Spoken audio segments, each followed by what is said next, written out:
अजय देवगन और Ritesh Deshmukh starrer red 2 आज सिनेमाघरों में रिलीज़ हो गई है। मैंने ये फिल्म अभी देखी है और ये फिल्म देखकर मैं बाहर निकला हूँ और अब मैं आपको बताने जा रहा हूँ कि आपको ये फिल्म देखनी चाहिए या नहीं।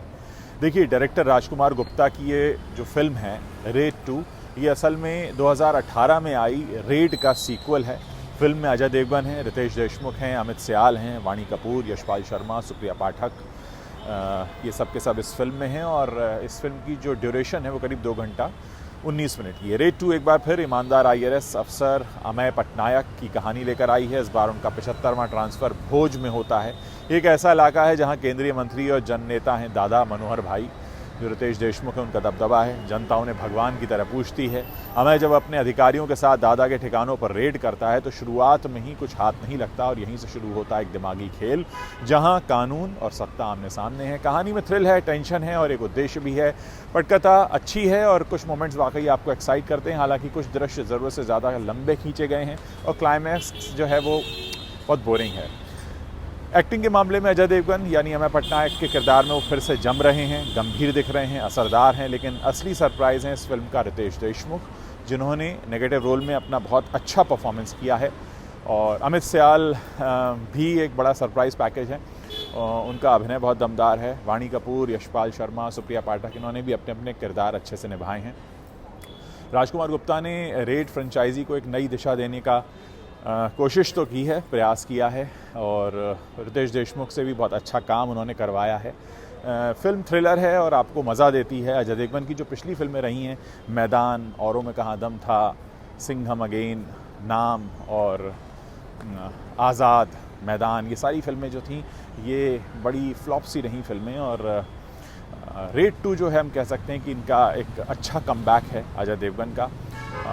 रितेश देशमुख का काम काफ़ी अच्छा लग रहा है लोगों को।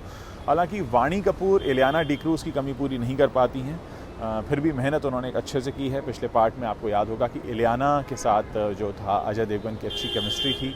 अच्छाइयाँ अगर हम देखें तो कुछ नई सेटिंग है और किरदारों में कुछ नई ताजगी देने की कोशिश की है। रितेश देशमुख की एक्टिंग काफ़ी अच्छी लगी इसमें। टाइट स्क्रीन प्ले है, मजबूत एक्टिंग है। कमियां अगर हम कहें तो कुछ सीन बहुत लंबे हैं और कुछ सीन ऐसे हैं जो गैर ज़रूरी हैं। एंडिंग काफ़ी वीक है और प्रेडिक्टेबल है। और कुल मिलाकर अगर हम बैकग्राउंड स्कोर की बात करें तो कहानी में जो तनाव है वो बैकग्राउंड स्कोर बना कर रखता है। और कुछ गाने पहले से सुने हुए हैं, तुम्हें दिल लगी, ये गाना पहले से सुना हुआ है।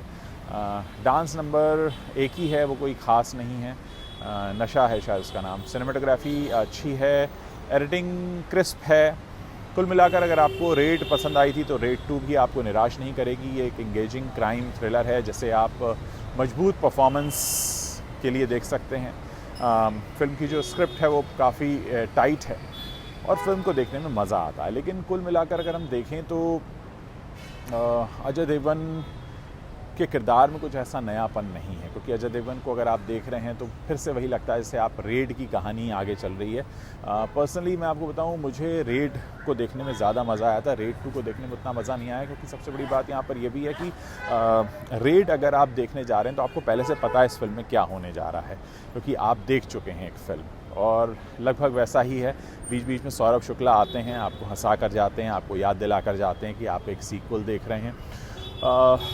इसके अलावा अगर कहें तो फिल्म के लिए कोई ख़ास कंपटीशन भी नहीं है। इस वीक में कोई बड़ा कंपटीशन नहीं है। मैं जहाँ तक देख पा रहा हूँ, यहाँ जहाँ मैं सिनेमा देखने आया हूँ, रेड 2 लगी हुई है।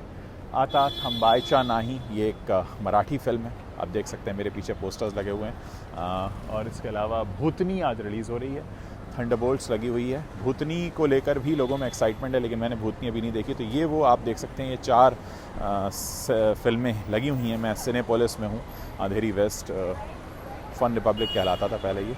तो कुल मिलाकर ये एक्सपीरियंस अच्छा है। अगर आप कुछ नहीं कर रहे हैं इस वीकेंड पर तो आप ज़रूर ये फिल्म देख सकते हैं, लेकिन बहुत ज़्यादा उम्मीद लेकर मत आइएगा। एक अच्छा टाइम पास है ये फिल्म, अच्छा काम निकलवाया है। कहीं ना कहीं ये फ़िल्म हमें ये भी याद दिलाती है कि अगर आप कोई सीक्वल देखने आते हैं ना, तो आपकी एक सर्टेन एक्सपेक्टेशन होती हैं पहले से, आपको पता होता है कि आपको क्या देखने को मिलने वाला है और आप उसी के आसपास कुछ सोच रहे होते हैं, उसी के आसपास देख रहे होते हैं। तो इस फिल्म में भी कुछ ऐसा ही है। मैं जहाँ पर आया हूँ यहाँ दर्शक तो मैं काफ़ी दिख रहे हैं, क्योंकि आज छुट्टी का दिन है, महाराष्ट्र डे भी है, लेबर डे भी है। और मैंने जिस थिएटर में ये फ़िल्म देखी, जिस हॉल में, वो कम से कम कह सकते हैं कि 50% तो भरा हुआ था। तो बहुत समय बाद ऐसा हुआ, मुझे याद आ रहा है कि जब मैं जाट देखने आया था तो जाट मैं सिर्फ 4 लोगों के साथ देख रहा था। बाद में जाट ने बहुत अच्छा परफॉर्म किया और सनी देओल के करियर की एक अच्छी बड़ी फिल्म बनी। पिछले हफ्ते मुझे याद है मैंने फुले देखी थी। फुले मुझे काफ़ी पसंद आई थी, बिल्कुल एक संदेश था। अच्छा हाँ, इस फिल्म की अगर हम बात करें तो इसमें वो पैसा, ये पैसा जो फिल्म कर्ज का गाना है, वो इस्तेमाल किया गया अच्छे से। और कुल मिलाकर फिल्म बांधती है। मतलब इस फिल्म को मैं ये नहीं कहूँगा कि आपको निराश करेगी। देखिए, पिछले हफ्ते की फिल्मों के पोस्टर भी यहाँ लगे हुए हैं, मेरे पीछे फुले का पोस्टर लगा हुआ दिखाई दे रहा है, और इस बार की जो फिल्में आई हैं उनके पोस्टर्स भी लगे हैं। तो एक अच्छा है, सिनेमा हमेशा देखिए एक एक्सपीरियंस होता है। सिनेमा एक आप कह सकते हैं कि भाई हम तो जब OTT पर आएगी तब देख लेंगे, लेकिन OTT में देखना और सिनेमा में आकर देखना, उसका एक अलग एक्सपीरियंस होता है। देखिए, यहाँ भी मैं आया हूँ, घर से निकल कर आप मल्टीप्लेक्स में जाते हैं, कोला या पॉपकॉर्न लेते हैं, एक अंधेरे बड़े कमरे में बैठते हैं और उसके बाद आपके सामने एक कहानी शुरू होती है, उन पात्रों से आप जुड़ते चले जाते हैं, जैसे रितेश देशमुख ने बहुत अच्छा काम किया है। और कुल मिलाकर ये फिल्म आपको कहीं पर भी निराश नहीं कर रही है। लेकिन हाँ, मैं कहूँगा बहुत ज़्यादा उम्मीदें लेकर मत जाइएगा। एक तो आपको पहले से पता है, आपने देखिए, अगर आपने रेड देखी हुई है तो आपको पता है इस फिल्म में क्या होने वाला है। एक ईमानदार अफसर है, वो एक भ्रष्ट राजनेता के घर पहुंचकर एक रेड करने वाला है और उससे जुड़ी फिर कहानी आपके सामने आएगी। तो कुछ वैसा ही है, नयापन कहानी में नहीं है, लेकिन हाँ, आप उस चीज़ को एंजॉय करते हैं। अगर आप फ़ैन रहे हैं रेड फ्रेंचाइजी के तो आपको मज़ा आता है। लेकिन वही बात है कि अगर आप कुछ नएपन की तलाश में, तो आपको वो नयापन नहीं दिखाई देगा। अजय देवगन की, जैसा मैंने बताया कि पिछली जो फिल्में हैं वो काफ़ी ख़राब परफॉर्म करती रही हैं। सिंघम रिटर्न्स की बात करें, मैदान की बात करें, हम ये सारी फिल्में कोई ख़ास चली नहीं। ऐसे में अजय देवगन के लिए एक बहुत अच्छा ये कह सकते हैं वापसी, हम कह सकते हैं अजय देवगन की। इस फिल्म के शुरू होने से पहले थिएटर में एक दूध के ब्रांड का ऐड आता है जिसका इस फिल्म के साथ टाई अप है, और उसमें जिस ठंडे तरीके से अजय देवगन डायलॉग बोलते हैं, तो मुझे लगा कि भाई अजय देवगन जो फिल्मों में इतने अच्छे डायलॉग बोलते हैं, इतने अच्छे तरीके से, उनकी संवाद अदायगी बहुत अच्छी है, ये एडवर्टीज़मेंट में इतना ठंडे डायलॉग क्यों बोल रहे हैं। तो मेरी सलाह है उनको कि जब भी आप अगर ऐड भी कर रहे हैं, कैमरे के सामने कभी भी आ रहे हैं, तो उसको बहुत अच्छे से शिद्दत से बोलिए। आखिरकार लोग आपको पैसा देते हैं डायलॉग्स बोलने के लिए, और पैसा खर्च करते हैं आपको डायलॉग बोलता हुआ सुनने के लिए। तो जहाँ भी बोल रहे हो, चाहे वो एडवर्टीज़मेंट हो या फिल्म, वहाँ पे आप अच्छे से बोलें। बाकी कह सकते हैं कि अजय देवगन के करियर के लिए फ़िल्म बहुत ज़रूरी थी, और अजय देवगन को इस ज़रूर फ़ायदा देकर जाएगी ये फ़िल्म, और डेफिनेटली उनके काम की तारीफ़ हो रही है। और जो लोग अजय देवगन के फ़ैन हैं या रेड फ्रेंचाइजी के फ़ैन हैं, उन्हें ये फ़िल्म काफ़ी पसंद आएगी। दोस्तों, अगर आपने भी ये फ़िल्म देखी है तो आप मुझे बता सकते हैं आपने कहाँ देखी है। मैं चाहूँगा कि जिस तरह से मैं रिव्यू कर रहा हूँ, आप लोग भी अपने इंस्टाग्राम के लिए या अपने फेसबुक के लिए ज़रूर रिव्यू कीजिए, बताइए लोगों को। हम चाहते हैं कि दर्शक जब रिव्यू करते हैं तो सच्चा रिस्पॉन्स देखने को मिलता है। तो ये मेरा रिव्यू था रेड 2 के बारे में। मैं कहूँगा ये फ़िल्म आप देख सकते हैं, आपको मज़ा आएगा, देखनी चाहिए, और मेरा एक्सपीरियंस काफ़ी अच्छा रहा। उम्मीद है कि आप भी अपना जो एक्सपीरियंस है वो मेरे साथ शेयर करेंगे, और हमारे चैनल पर जो वीडियोस पोस्ट हो रहे हैं उनको आप ज़रूर देखते रहेंगे। बहुत बहुत शुक्रिया इस वीडियो को देखने के लिए। मुझे इंतज़ार रहेगा आप लोगों के कमेंट्स पढ़ने का।